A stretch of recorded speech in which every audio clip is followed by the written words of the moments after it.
Hi everybody, welcome to the dAIEDGE third open call for collaborative projects webinar 1. Today we have with us Veronica Gassier, the open call manager that will guide you through the open call process.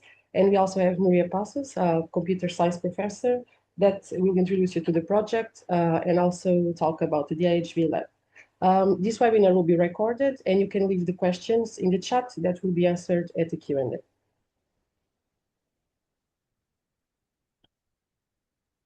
Anna, is the Q&A, that's not like the chat option. Is it the chat option or is there a special Q&A option? There's both, but usually they can write in the chat. I think it's easier, so I write all the questions from there. Okay. Yeah, just wanted to make that clear. Okay, thank you. So I'll start from now with, see, oh yeah, I need to start sharing.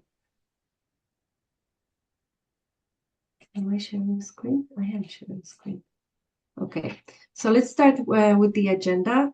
Anna has already welcomed you, and I will pass the word to Nuria, who will introduce the whole project. Unfortunately, the coordinator was not able to join us today. He had other obligations, but I think Nuria is going to be a great partner to explain like all the other activities of dAIEDGE, because once you become one of the beneficiaries of dAIEDGE, you become like the member of the whole project. So it's good for you to know as well what other activities are going on. And I will be explaining the open call terms and conditions and also how to apply, because there are some actually new things. It's not just the copy paste of the last open call. We have new challenges, a new tool. We have different evaluation phases. So please pay attention, especially if you are somebody who already applied in the previous open calls, because some processes and some stages have changed. And also, Nuria will, in the middle of the whole thing, explain a little bit about the benefits of the VLab, and the question and answers will be at the very end. Okay, so over to you, Nuria. Hi, thank you, Veronica. So, hi, everybody. So, I'm Nuria Passos. I'm a professor at the Applied Science University, Western Switzerland, one of the members of the dAIEDGE project. So, and I'm here to introduce you to the project, which started 2 years ago now. And yeah, we are 36 partners, as you can see here, all around Europe, and from the research institutions, universities, industrial partners, and associations.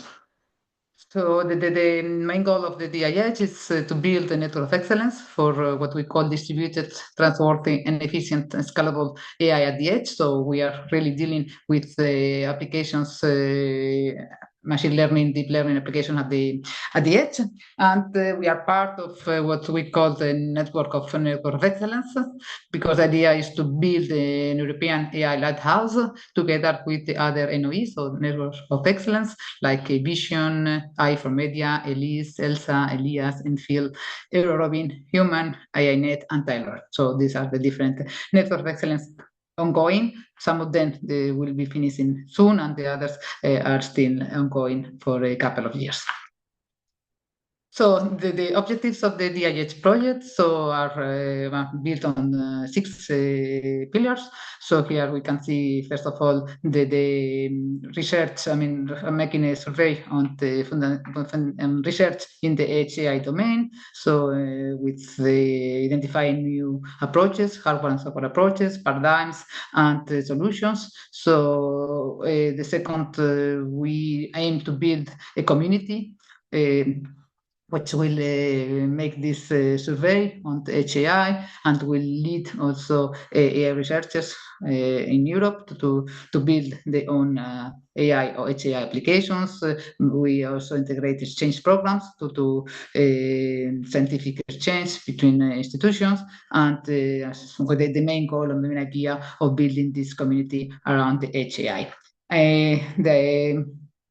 third pillar is to build or to create a roadmap and a vision, European vision for the HAI domain, and create partnerships with different partners within Europe, and to create a kind of methodology, the common methodology and implementation of HAI applications. All this research is based, or it will be demonstrated in different demonstrators or prototypes, which will be built within the project. So I will provide an overview later on, and we'll create also some infrastructure like the virtual lab that will be introduced also later on, and that you will use within the execution of your project. And finally, the idea is also to create an industrial ecosystem to make the SMEs profit from the outcomes of this project, and create also a kind of virtual incubator where the SMEs in Europe can profit from the results of this project. So here we can see that the challenges that we have identified for building a distributed AI at the edge. First of all, so the building or creating a methodology and common methodology and software for the HAI applications, having also a good understanding on the hardware for HAI, for running this kind of HAI applications and the required infrastructure. So the idea is also to create kind of deployment pipelines that can be easily reusable, add also security, privacy, fairness, and reliability to these applications, and also establishing the capability for HAI applications so that we have all the building blocks required to implementing this kind of applications, and making also interoperable between the hardware and the software available.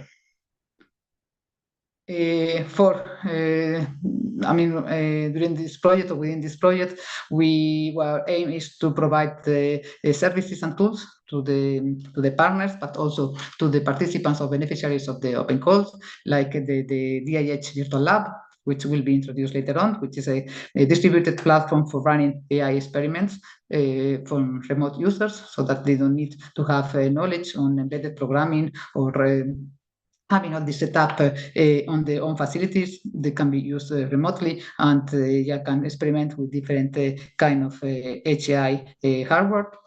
We also aim to build or to interpret with the marketplace, so where there will be different services, tools, models, the data sets available, and can be fetched to be used for your own purposes. And also at the end of the project, the idea is to create an incubator for SMEs so that they can benefit from experts, mentors that they can lead or can support the SMEs on their own developments of AI applications. Here we can see the pilots we mentioned at the beginning. It's one of the pillars of the project. So we developed different pilots within this project. There are three actually. The first one is the drone-assisted warehouse for security monitoring and inspection. Second one is more dealing with the space, with the satellite image processing. And the third one is more on the smart cities application with low power edge and fog technologies for different kind of smart cities applications, IoT applications. So far, I mentioned at the beginning, the dAIEDGE project is running since 2 years now, and we've participated in different events. So here it is some of the events listed: HAI conference, High Peak 2024 workshops, different workshops we were present. We have also contact with the ADRA network, participated to different hackathons, also created some hackathons, workshops, webinars for also all the different open calls like this one. And we are quite active in this community. The idea is to just create this network and profit from experience of all these networks in HAI to create the roadmap and the vision for the HAI in Europe. think now I give the floor to Veronica, and I will be back later for introducing the virtual lab. Okay, thank you, Nuria. So within the dAIEDGE project, we have quite a big budget reserved for open calls, and there are two streams. So the first open call was more designed towards one of the goals of research in Edge AI. So that was for PhD students and researchers around Europe who could apply. And then the second and third open call are designed to actually extend it to a wider industry audience. So there are two open calls there. One was finished back in January, and the participants or the beneficiaries selected are just about to start their projects now. And the third open call is running now, as you know. That's why you're here.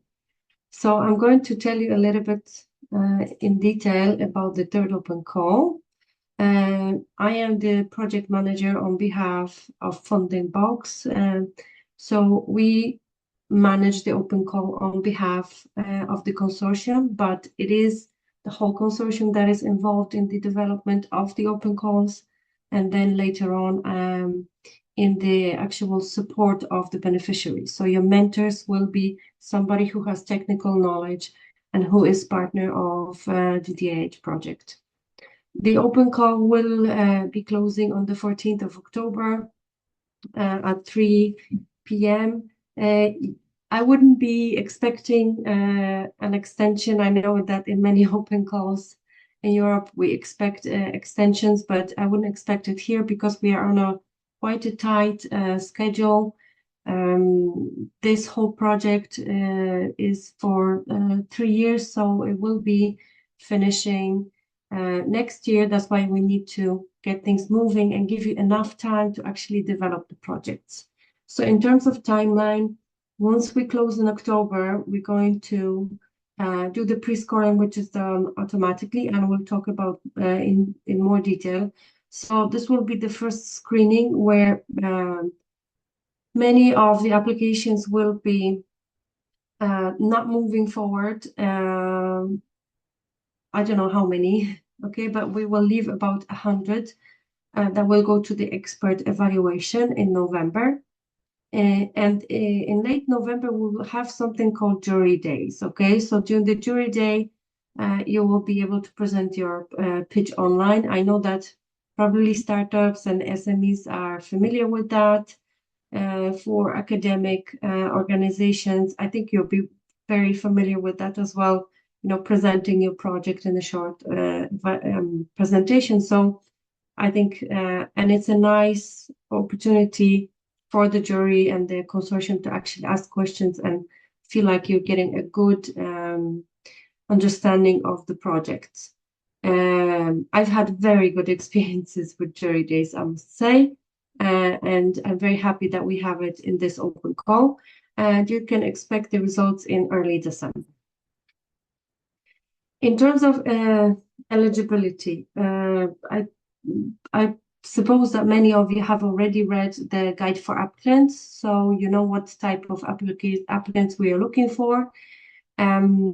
These need to be solutions in Edge AI, but they need to answer some of the industrial challenges that have been presented in the guide for applicants. Okay, so we don't have an open category that says, you know, other. They need to really fit within the challenges. The types of entities are research organizations, academia, or SMEs. So you need to select according to whatever type of organization you are working in, and you can apply individually or as a consortium. So when you apply as a consortium, just pay attention to the first entity that you enter into the application for. So the first one would be the kind of the leader of the consortium, and the second one would be another partner, okay? So the first one that you put in will be the one signing the agreement and so on, but you will be evaluated as the team of the two. The kind of support that we offer is technical mentoring, for up to 7 months and up to 60K. So the 60K is per project. So even if you apply as a consortium, you need to divide it between yourselves depending on how much work everybody's bringing in. There's no extra points for applying as a consortium. It just needs to show in your application how the skills and the resources that the two organizations have, how they complement each other, and how it's good for for the project to be successful, and so on. The support program lasts up to 7 months, so in your application you should really aim for about that time. We, from experience, the 60K for a project that has an implementation between 6 and 7 months is ideal. So I would aim for that. And the first month you're going to have to just do your planning, and then 6 months for like hardcore implementation where you're doing the actual work. So the entities applying need to come from the EU member states, overseas countries and territories, and also Horizon Europe associated countries. From the last information that I have, New Zealand and Switzerland are not eligible because the what was it, the signatures have been not or the agreements have been not signed in the end. So these two countries are not eligible, which is a pity because we have Swiss partners in the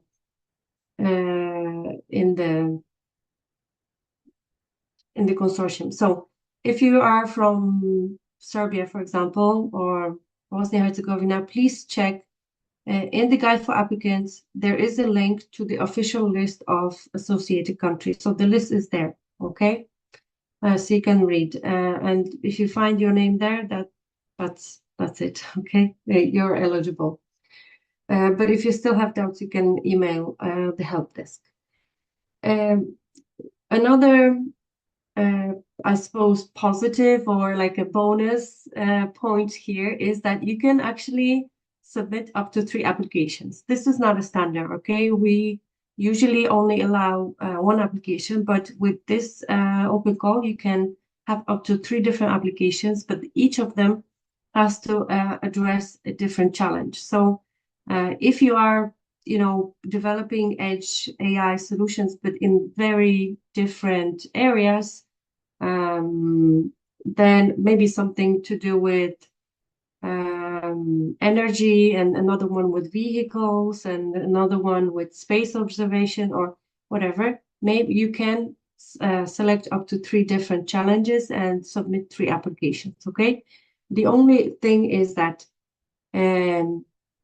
once we have analyzed, and if you are super, successful and you are shortlisted for all 3 of them, only the top one will be selected for funding, because we cannot fund one entity more than once. So, but you can still do it if you're that ambitious, okay? Another thing is, please check if if your organization is not partner in the consortium, okay? I know there are big universities that not everybody knows everyone, and you'd want to avoid a situation where you're eliminated because, I don't know, you're from the Sorbonne University and it's a huge organization and you didn't know that actually it's partner in the dAIEDGE consortium, okay? So just check that there's no conflict of interest there. And also, if you work very closely with one of the partners or maybe one of the members of the consortium, then just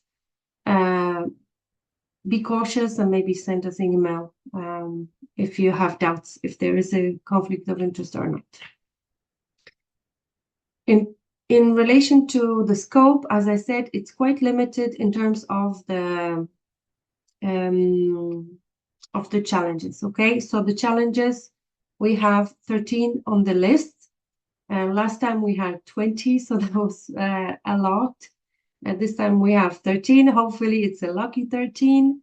you will find the whole list in Annex 1 of the Guide for Applicants.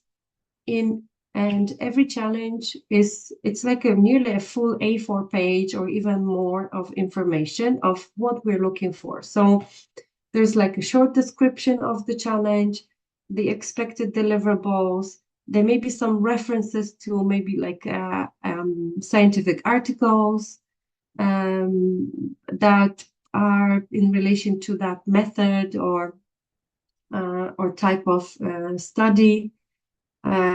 Even links to different data sets that you could be using or could be inspired by, technical specifications. You have requisites if they are obligatory or nice to have, and also the expected results. So I think it's quite an exhaustive description of the challenge. But if you have further questions, I personally will not be able to answer very technical questions, but I will be able to, or the Open Call team will be able to maybe forward it to one of the technical partners, and they can answer more technical questions. If you say, does it have to be, compatible with this or that data set, then I will forward it and you will get an answer. As long as it's, it doesn't put like a significant disadvantage other applicants,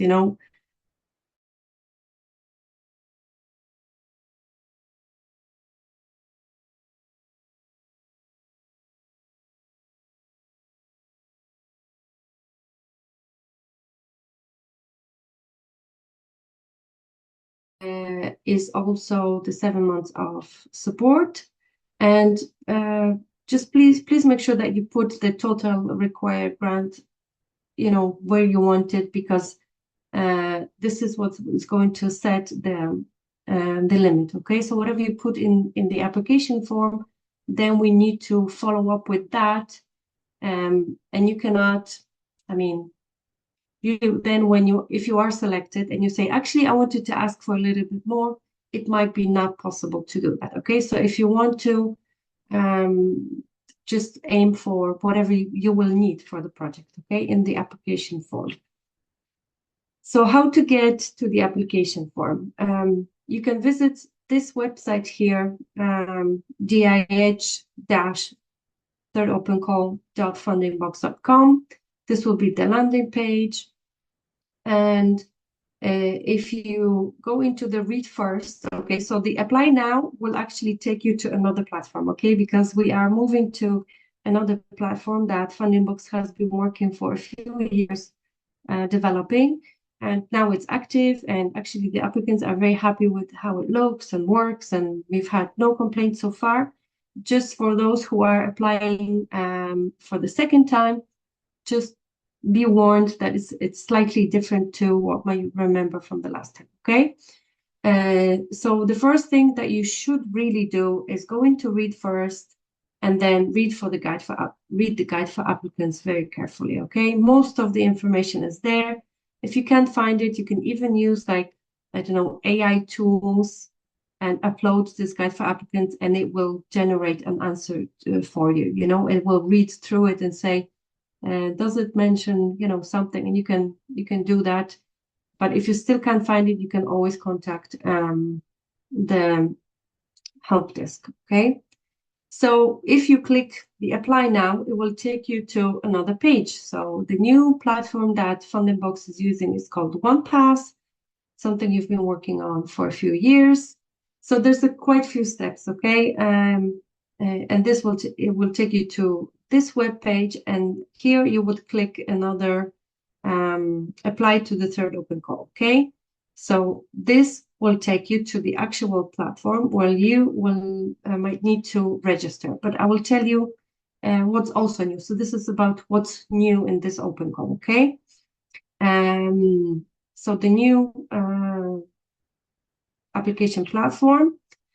Also, we have introduced something called pre-scoring. So these are some questions in the actual application form that will ask you, for instance, for the question like dedication to the project, it will ask you how many people are you planning to have working in this project, and with what kind of skills? So you say maybe just one full-time AI specialist, or maybe two part-time AI specialists, or maybe one IT, one AI, and so on, right?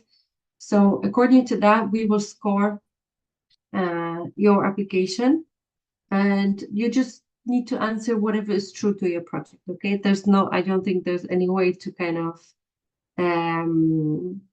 hack the system and have the best score. You just need to answer whatever is true to your situation, and you will be awarded scores accordingly.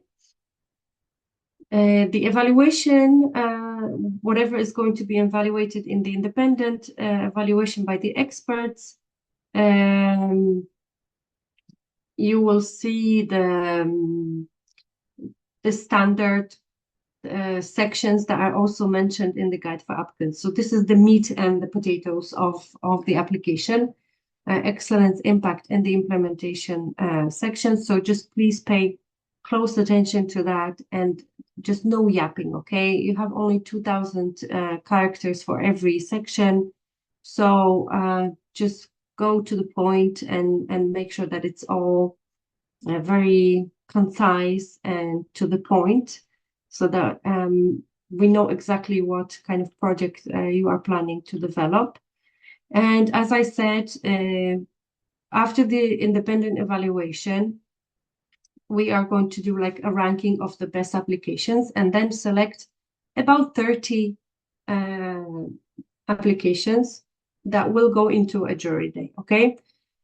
So the jury day is going to be like an online event. We will divide it over 2 days, and you will have 5 minutes to present a pitch, like an elevator pitch, and there will be 5 minutes for questions from the jury, maybe some details about your team, or how you plan to solve a certain issue, or do you have, access to the data, and so on. So anything like that.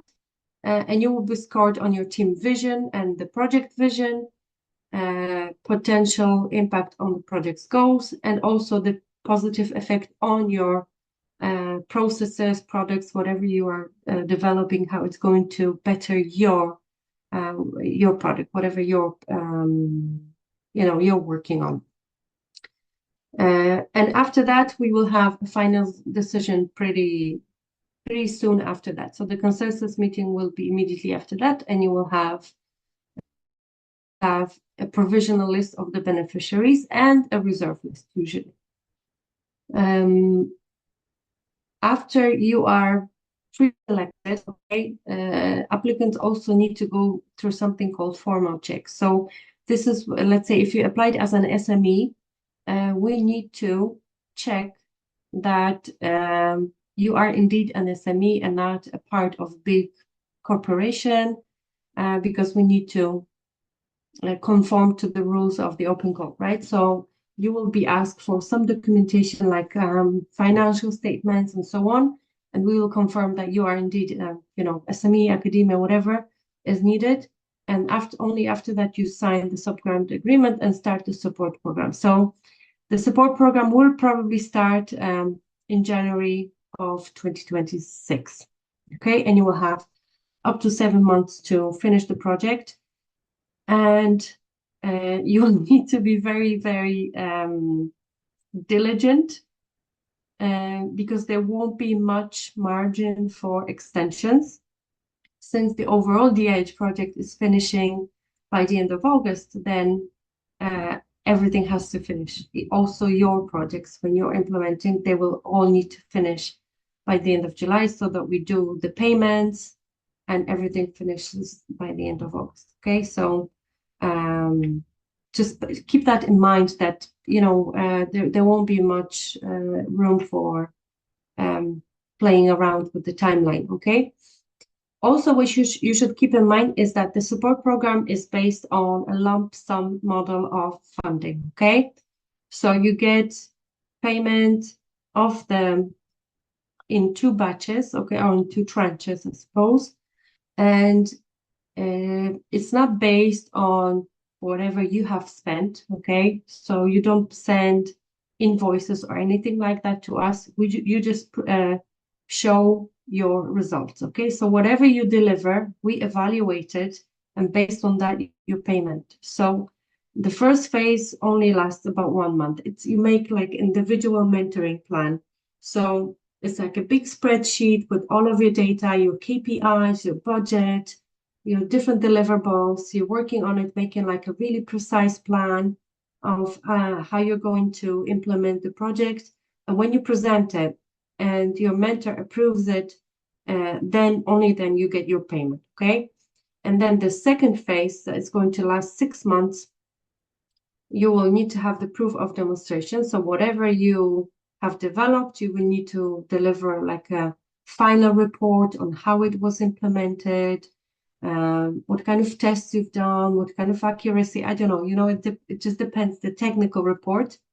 And when that is approved, you will get your final payment as well. So just keep that in mind. If you're applying as an SME and you're thinking we're going to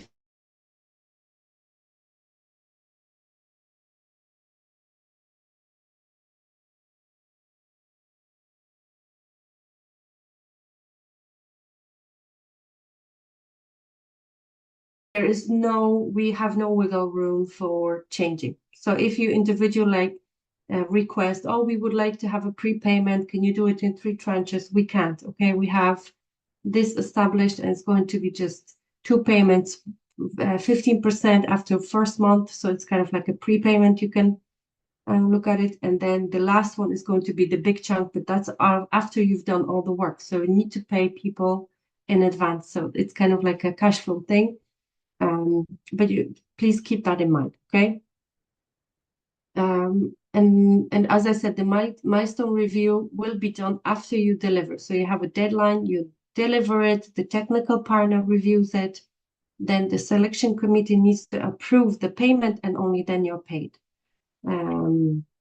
But it's just the way it works. And also it's equity free. So nobody's asking you how exactly you spent the money. You just need to deliver the results, okay? So in terms of other benefits of the dAIEDGE project, Nuria will tell you about another opportunity, which is the use of the VLab. Yeah. So I'm Bastian, as introduced at the beginning. So one of the infrastructures that we are developing during this project, dAIEDGE, is the dAIEDGE Lab, which is a virtual lab, which is scalable, so meaning we can add different targets, and which enable remote experiments on any kind of AI-powered edge devices. When I say any kind of AI-powered devices, so it spans from different types of edge devices, so microcontrollers, microprocessors, CPUs, etc. But we will see later the kind of platforms that we are covering right now. So, but then the goal of this dAIEDGE Virtual Lab is to provide to the remote users the possibility to access this kind of edge devices where they can launch different type of experiments, of AI experiments. So we can see here in the right side of the slide, so the blue part with the remote users that will access the virtual lab through a web interface or API, and we see also on the top bottom part, the yellow part, so the remote nodes or remote edge devices, which will be accessible through the remote host on the owner facilities. So the goal is to facilitate this experimentation with edge devices, provide access to these resources in the distributed manner, and being able to increase or enhance the number of devices which is supported by this virtual lab if you want to become a developer of a edge node. Next slide, please. So here we can see a summary of the type of devices we are currently supporting. So that can be useful for your for the topics or subjects that you are applying for, but it's not mandatory. But I mean, if required, so you have all these resources available through this virtual lab infrastructure. So we can see here the different CPUs like a Raspberry with ARM Cortex-A, or the GPUs, NVIDIA Jetson Nano, or Orin, or Xavier. Also the microcontrollers, Cortex-M or RISC-V. We have also we support currently different NPUs, neural processing units from Qualcomm or from ST, and also VPUs like the Intel Mediatek X. So in the future, we will also support neuromorphic platforms and other kind of FPGA-based accelerators. So these platforms, they run Linux or real-time operating systems or even bare metal, but this is transparent to the user. What is important is the kind of runtimes, machine learning runtimes that are supported. Depending on the platform, we have some vendor-agnostic runtimes like Onyx runtime, TensorFlow Lite, TensorFlow Lite Micro for the microcontrollers, and also we support proprietary solutions, TensorRT for the NVIDIA platform, UBI for the ST platforms, and OpenVINO for the Intel platforms. So here we can see a snapshot of the web interface for this virtual lab. So on the left side, you can see the input or the entry point for the user, where they will choose the device, where if he would like to run an AI experiment, which inference engine, machine runtime we like to use, and then it will upload the model, the AI model that we would like to benchmark, for example, and then it will launch the benchmark. Once this is done, so the request will be transferred to the target, which is remotely, and once the benchmarking is performed, the user will get back a report with different metrics like latency per layer, also power consumption, and RAM or CPU utilization, etc., etc. So this was the first proof of concept. We have also extended documentation on the website for this utilization of the virtual lab through the web interface. But we also have in the second proof of concept, we have an API which is available, and that says you can't link to your own pipeline. So that, for example, if you want to run a benchmarking of an AI application integrating pre-processing data, so you can't couple it with your own pipeline where you pre-process the data and you send it together with the model to the selected target to run the benchmarking of the AI application. In the meantime, we have also on-device training, so that it's possible to run different techniques, with different frameworks like LiteRT or on runtime training, so we can perform on-device training on the platforms, on the target devices. And in the future, we are also planning to add federated learning experiments to open them to the users remotely, so that they can deploy their federated learning experiment on different target devices available through the virtual lab. So, as mentioned before, the idea is to make this infrastructure and these services available for your projects, for the topics you are applying for, if it can be useful for supporting your application. Thank you, Nuria. Welcome.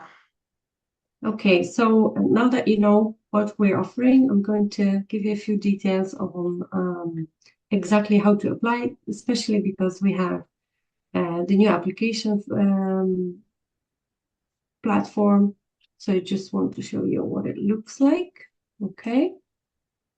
So once you visit the OpenCall web page, you will click Apply Now, and it will take you to a page where you need to register, okay? So you can ignore the first option, which is sign in with Funding Box, okay? This is mostly for the employees of Funding Box. It just happens to be at the top option. I think we're going to push it somewhere down so that it doesn't confuse you.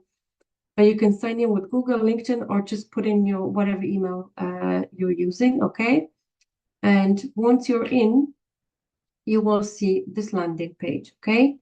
It just gives you a summary of what we are offering and gives you an option to decide to apply or not.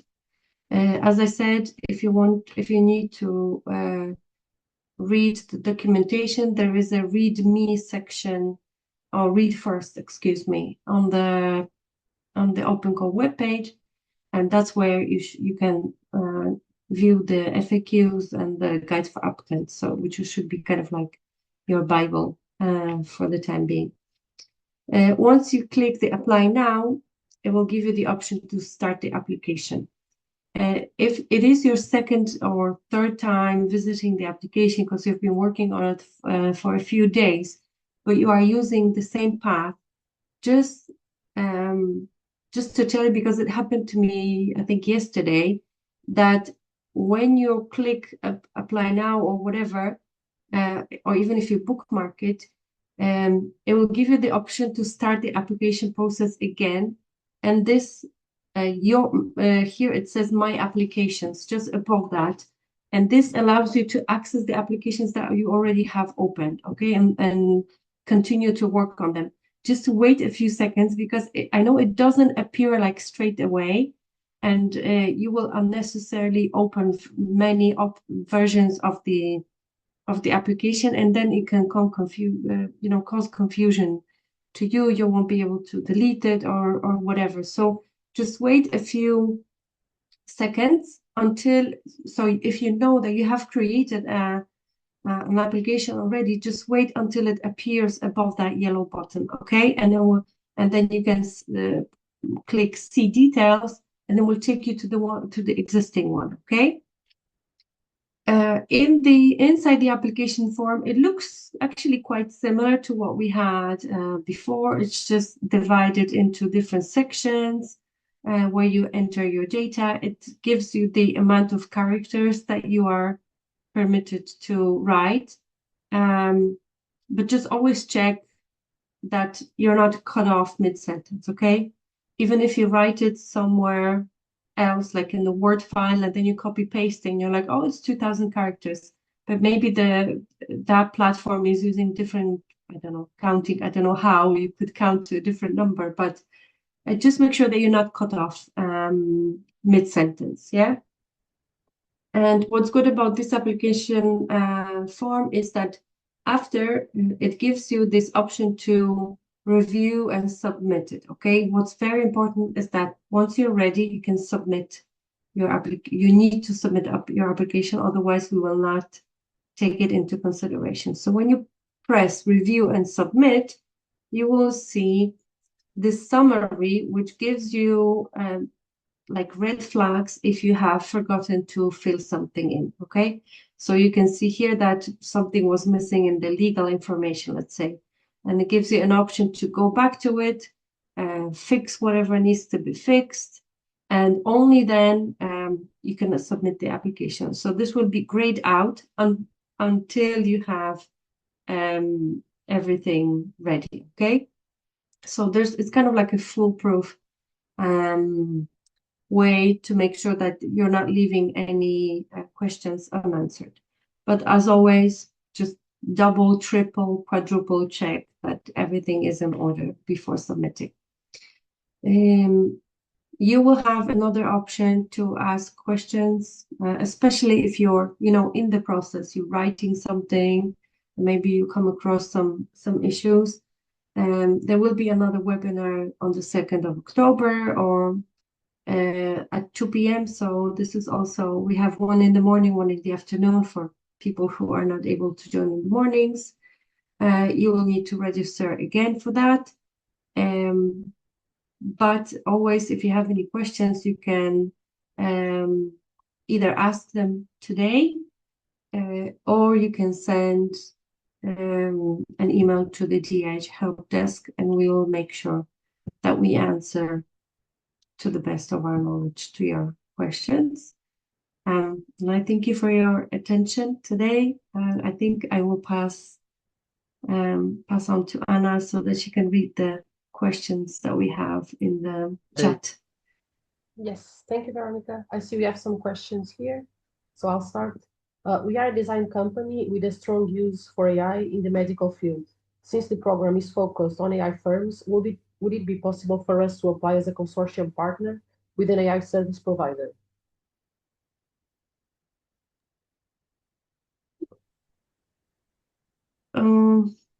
I think it sounds okay. Yeah. Leonette, anything else? Sorry, I wanted to see this question more clearly. I just need to, It's in the I think I chat. might stop sharing, okay? I'm going to stop sharing. Okay, so that I can see the question. Okay.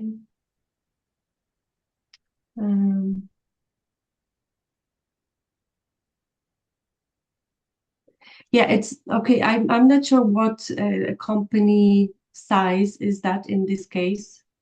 So we are design company in the medical field. I don't know if it need to be an SME, okay? So it need to be a small company, small medium enterprise. There's a link in the guide for applicants that explains to you exactly what is understood by SME, like what kind of size. There's like yearly turnover, less than 250 employees, and so on. Okay, you're a small company. That's great. Yes, but you would need to, if you're applying together with an AI firm, it makes sense. That will be two of you. But the expertise in AIH needs to be there. Okay, you cannot. So if it is the core type of research or innovation or implementation that needs the skill needs to be in-house. Okay, so maybe you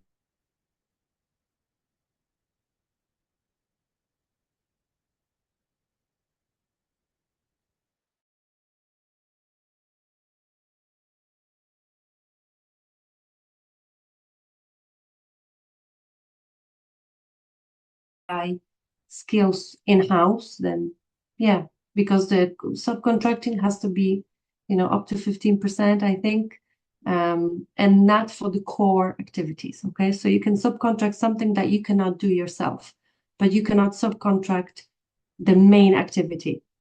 Okay, I think that's it. Thank you, Veronica. Could Serbia be eligible? I think Serbia is on the list, but you need to check. It's written in the guide for applicants. So please check the guide for applicants. And if it's not there, send an email to the help desk. Okay, I think it is, but I'm not sure. Thank you. Could the consortium be composed by two SMEs? Yes, absolutely. That's it. Two SMEs, no problem. Thank you. Yes, also there's a question. Do you support also just starting startups with no employees yet? In theory, yes, but you'd need to demonstrate that you have the skills. Okay, so we would not, we include startups in the SME category, but if it is a startup that is maybe registered 1 month before starting the open call, let's say, you would need to demonstrate what are you basing, like why did you open this company now? Maybe you probably have more experience from the past, or maybe really experienced what do you call really experienced team members that have like 20 years experience in the field, but the company is only registered now. Okay, so it has to make sense that you have the skills to deliver the results, even though you're a new company. Okay, because then the consortium has to base their decision on not taking a risk and supporting a very new company that has no track record, but you have a track record, through staff and other maybe activities and so on. Okay, so just make sure that if you're applying like that, just show it somewhere in the application form that you have the experience and the skills necessary. Thank you. Where could I express a technical question regarding one individual challenge? Is there an email address I could email to? Yes, we can give the help desk email. I will share it now. So I think that would be easier.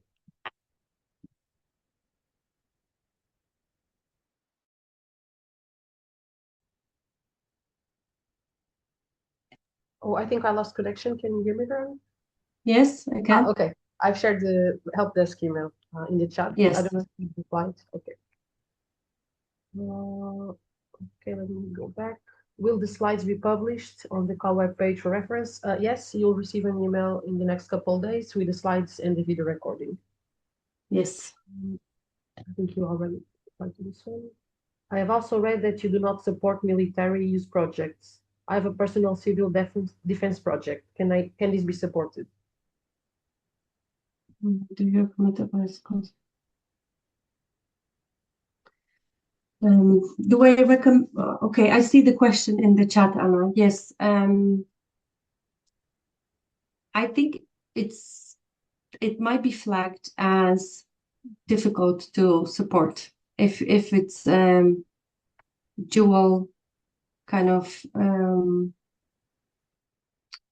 civil defense. I'm not sure. Maybe I will please, Michał, send me an I think Michał Zając is there. Send an email to the dAIEDGE help desk, and I will ask maybe the legal team provide maybe a short description of what you mean by civil defense, and because even dual use like civil and military would be excluded. So you just need to make sure that there's no like doubts about the application type. But we can, yeah, I'll ask higher up and in different departments, okay, to make sure we give you a clear answer, so you don't, maybe unnecessarily apply. Thank you. I see another question. Do you confirm that French technological research institutes are eligible? Do you recommend to apply as a consortium, even if you already have AI expertise to be selected? Yes, I think research organizations are eligible on the list. So depending on if that is kind of very different in France, I don't think so. I think it still applies. So I think it would be eligible. There is no recommendation to apply as a consortium. We don't give extra points.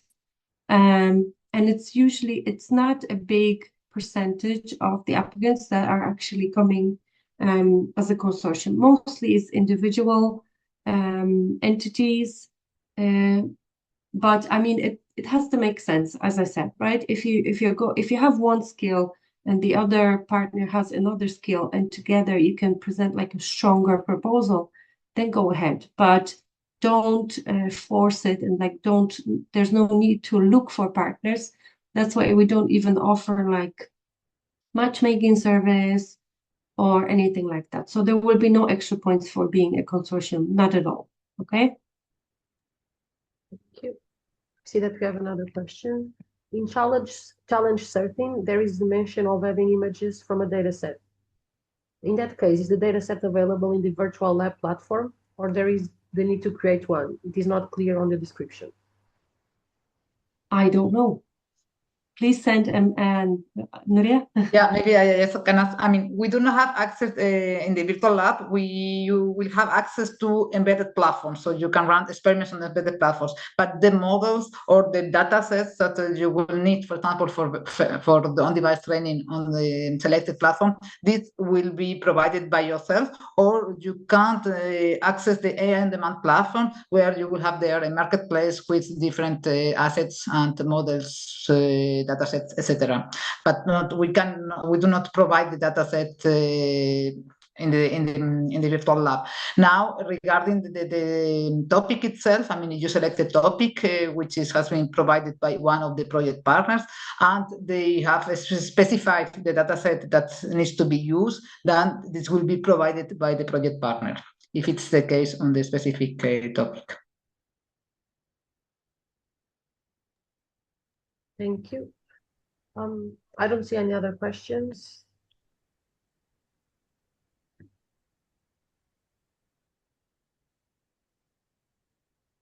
I think so. I think we've answered most of them. I know there will be a few coming to the help desk, and we will include them in the new version of the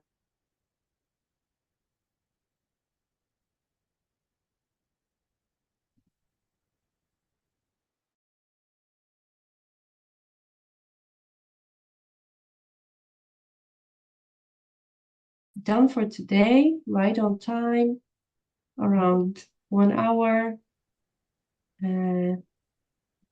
Yeah, so there's just one email, okay? The help desk. I just said that. Yeah. So you will, as Anna said, you will receive the slides and a link to the recording of this session. And is there anything else, Anna? No, that I see.